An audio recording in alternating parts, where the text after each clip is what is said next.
Hey, it's Daryl. Welcome back to my shop. Today, I'm going to be doing a quick tip. How to reduce the diameter of this dowel to fit this fitting. Oops. Now, I'm not sure how many people that would be useful for, but we have a friend that asked me to do it. So I thought I'd go ahead and make a quick video and show how I went about doing that. And they want this to fit all the way in, but there's a couple of little tabs down in here that's going to stop it from going all the way to the elbow.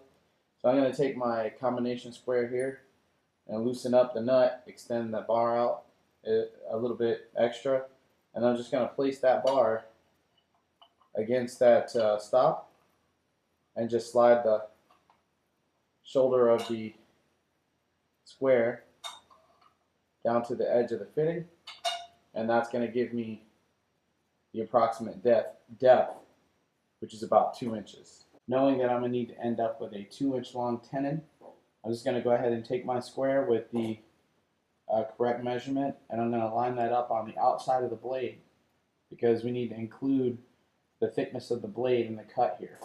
Now you could go ahead and measure this out and try to hit a 1/16 of an inch exactly, and there's nothing wrong with that. But I think what I'm going to do instead is I'm just going to drop this blade down pretty low, just where it's just barely poking up above the table there. And I'm going to go ahead and sneak up on the fit. So basically what I'm going to do is I'm going to use my miter gauge as a reference point, and I'm just going to bring the dowel up to the blade and roll it against the fence on the miter gauge, which is going to give me a tenon all the way around. So what I'm going to do first is, with this very slight setting, I'm going to go ahead and I'm going to do a tenon about the thickness of the blade, and then I'm going to test fit it and see where I'm at.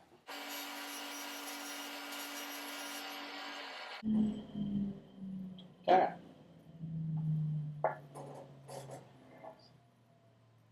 And just like that, you have a tenon. So let's go ahead and check it, see if it fits. Not quite.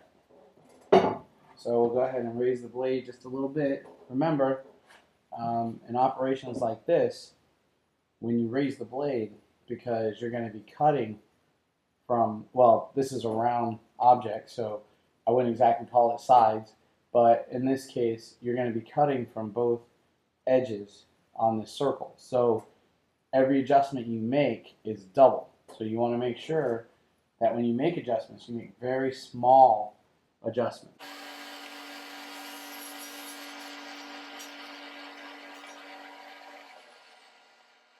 Okay, that's good, but I think I'd like it a little bit tighter. So go ahead and back it off a little bit. Alright, here you can see me add a stop in the miter slot to stop the miter gauge at a certain point. Due to the fact that I need to do this reduction on both ends of the dowel, this allows me to make sure that when I start to roll the dowel against the fence, that it will be in the same place and therefore the same diameter referencing off that particular point in the arc of the saw blade.